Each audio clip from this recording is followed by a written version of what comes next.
everybody, I'm Stacey J. And I'm Chuck Duran. Welcome to VO Buzz Weekly, the first ever web entertainment show dedicated to the voiceover industry. Every week we're here to bring you the latest 411 on everything voiceover. Like the latest news and trivia, and even celebrity interviews with the superstars of the voiceover world. Like today, we have an actual rock star of voiceover on the show. You know him from Animaniacs and voices on the Transformers movies. He's awesome, and we're so happy to have him here. Before we talk about him, let's talk about us. Okay. I So, love talking Chuck, about myself. Are you in the voiceover industry? You know what? I'll tell you a little bit about myself. I produce demos, and I've produced gazillions of commercials, but I've been producing demos for people in the voiceover business or wanting to get into the voiceover business for over 20 years.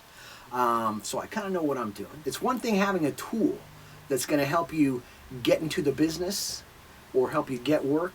It's another thing having somebody produce a demo for you that's going to do that, but that's also going to help you accomplish the task of actually getting an agent or getting work. And that's what I do, and that's where I differ from everybody else, is that I actually dig in and your goal becomes my goal.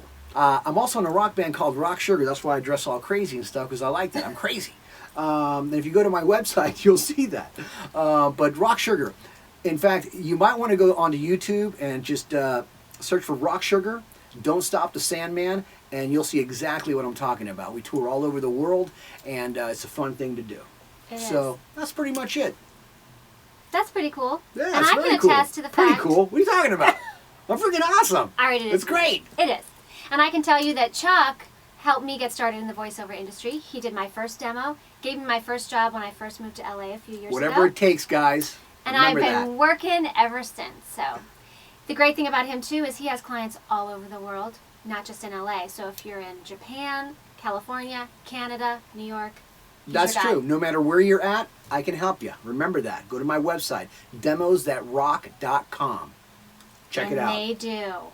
Tell me a little bit about yourself, man. Let everybody know who the awesome Stacey J is. Okay, man. Dude. Well, since 2005, I have been the face of Walt Disney World. I have my own travel channel there, and I tell you what to do, what not to do, which is nothing there because it's all amazing. I've been the host of the Top 7 Must-Sees and now Must Do Disney, which is airing right now. And it's been a pretty amazing journey, I have to say. Really challenging, but so much fun. I mean, who can call it work when you get to ride rides and scream and dance with Mickey Mouse and Goofy and... That's true. It's pretty crazy, man. You go to any of the resorts and you turn on your TV and the first thing that you see, whether you want to or not, is Stacey. 24 hours a day, 7 days a week. For me, it's awesome because whenever I travel, I get to see her all the time. But it's a really cool gig, man. Thanks. Congratulations. Thanks. Put it there. Yeah. And when I'm not on camera, I'm behind the mic and I do voiceover work too, and I do a bunch of commercials, and I did a couple Adventures and Odyssey episodes, and so, you know, it's always moving and shaking. Loves her. Golden Arches. Golden Arches. Okay. All right. Enough I'm about done. us. How about we talk about our guests now?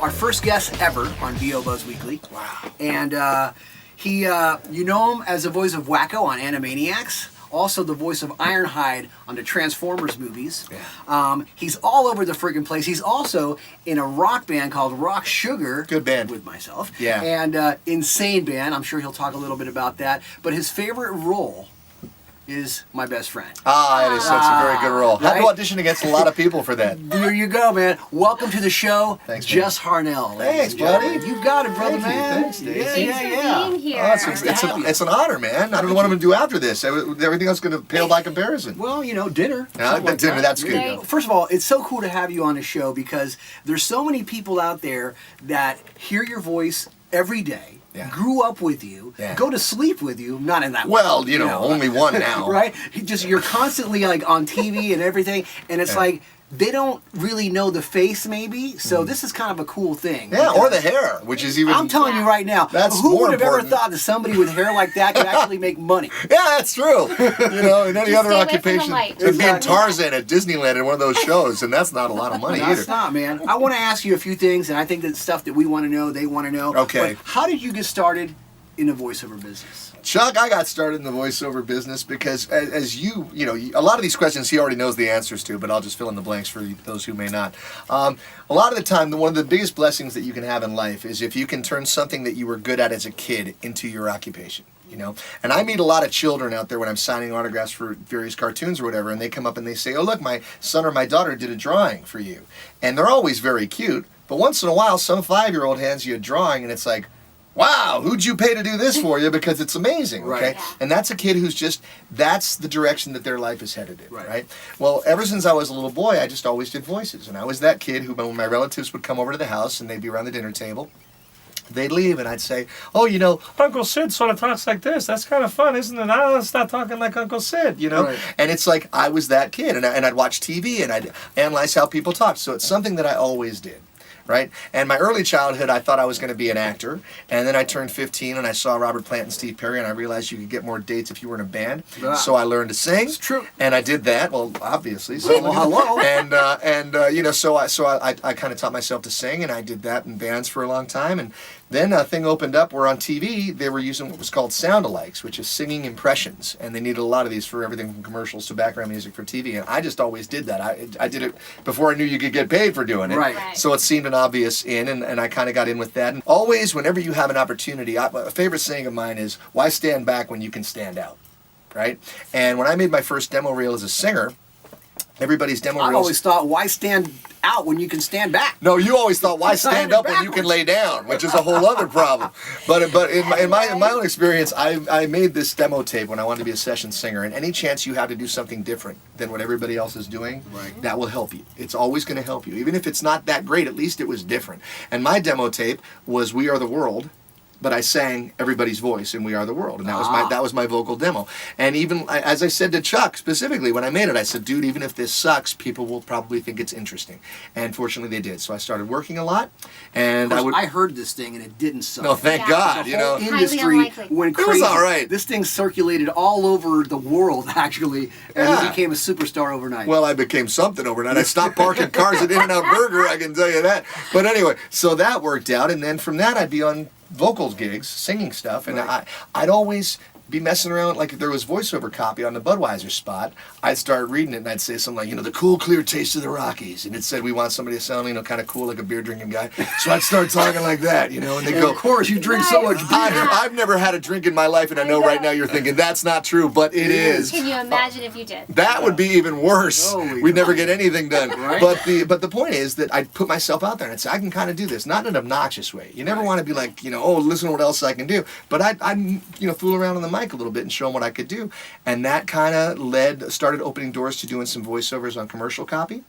But my big voiceover break, man, the thing that broke my career wide open was there's a ride at Disneyland and Disney World called Splash Mountain. Have you been on it? If you got wet, it's not my fault. Don't write to me. I'm not paying your cleaning bills. Exactly. However, Sit in the back. yeah, exactly. It's a great ride, and I'm Brer Rabbit on that ride. And That's I'm right. Brer Bear, and I'm Brer Alligator, and Brer Pedestrian, and whatever else. He's basically the entire ride. I'm a bunch of the Brer guys. family. Yeah, I'm the Brer family on that Brer ride. Bear. And I got that because the guy that I sang for said, we need voices, so will you do this? And I said, yeah, and I auditioned, and I got a lot of things. Well, when I did the second Splash Mountain for Disney World, a guy named Rick Dempsey, who was the head of Disney Character Voices, was there, and we hit it off because we both liked a lot of 80s rock.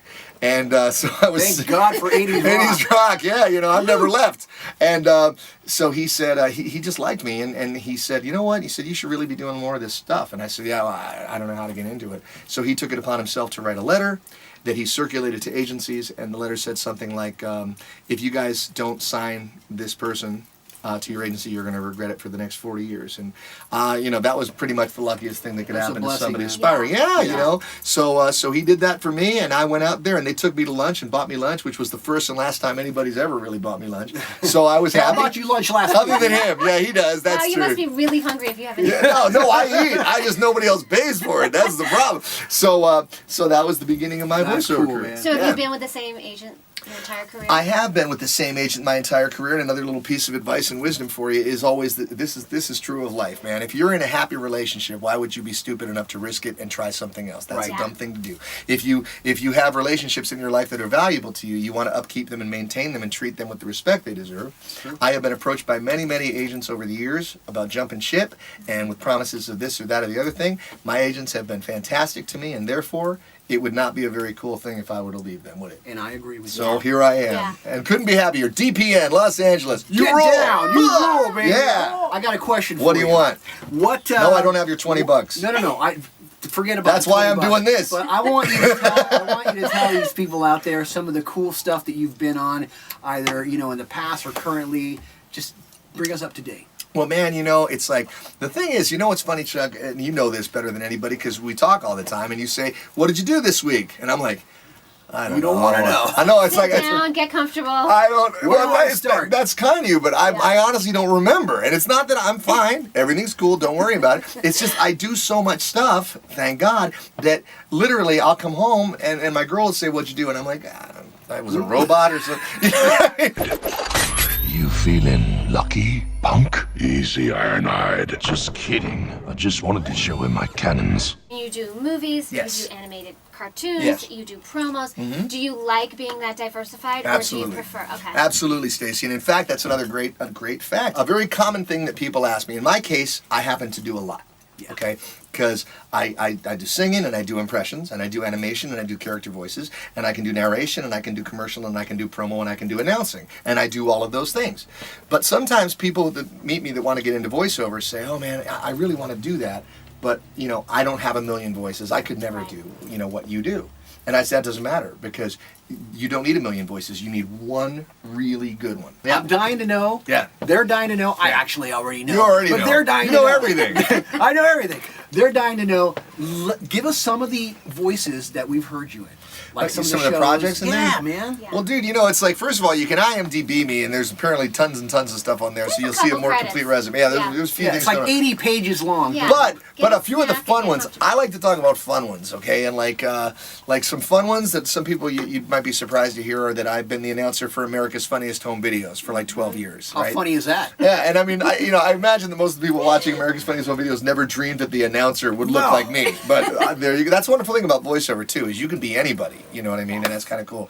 I've been doing that. I work on a lot of the Pixar movies. Those guys are very, very nice to me, and they put me in all these Pixar movies, which is so cool because I love those Pixar movies, and even if I wasn't in them, I'd go see them. There you go. But being that I'm in them, I really want to go see them. Awesome. But like those the seagulls in Finding Nemo, they were like mine. I love those. Yeah, see that Yeah. I was one of those seagulls. Oh, and I also do a lot of what they call voice matching for celebrities. When you see movies and the celebrity is unavailable to complete their dialogue, oftentimes they'll call me in and have me imitate the celebrity and put my voice in the track. And hopefully if it's good enough, nobody knows. You want to Right. give us?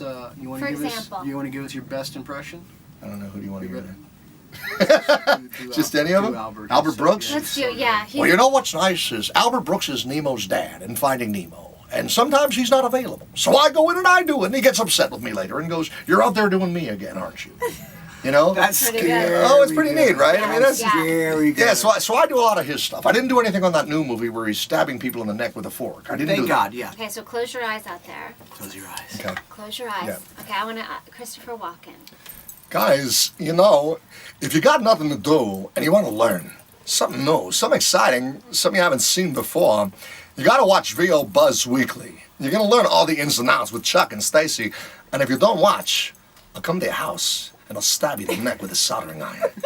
See stuff like that. Yeah, right? Here's a funny little story. Yeah, it's a good story. Jesse and I were having dinner one night. Stacy calls me, Yep. and she's like, "What are you doing?" I'm like, "Oh, I'm having dinner with Christopher Walken. Christopher Walken." It's She's like, great. oh my God, he's one of my favorites. I'm like, "Well, here, say hi." Ah. And they actually started having a conversation, and for an entire year, Yeah. she thought That's why she that- went out with him. Yeah. No, because then you said you kept it going. I kept it And going. you said, oh I kept it yeah, going. Chris came over to a session. He's Yeah. doing some promos for some water. Yeah. Guys, this water, it's straight, it's wet. Buy it now. Well, that's it for us, everybody. Thanks for watching. Be sure to tune in next week for part 2 of the Jess Harnell interview. It's going to be insane. It is. And go to VOBuzzweekly.com and subscribe so you can join us each and every week. And make sure to join us on Facebook and follow us on Twitter at VOBuzzweekly. Take care, everybody, and remember, you always have time for a little buzz.